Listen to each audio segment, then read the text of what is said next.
The news in detail. Disruptions marred the proceedings in both houses of parliament on the fourth consecutive day today.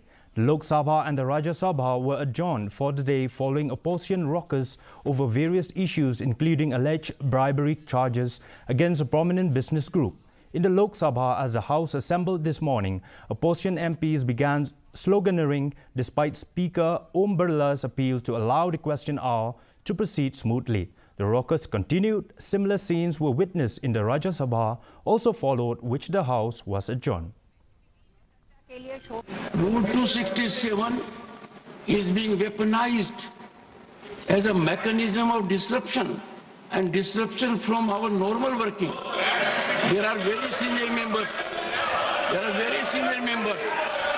This cannot be appreciated. I express my deep anguish. We are creating a very bad precedent. We are dishonoring the people of this country. We are not coming up to the expectations. Development of North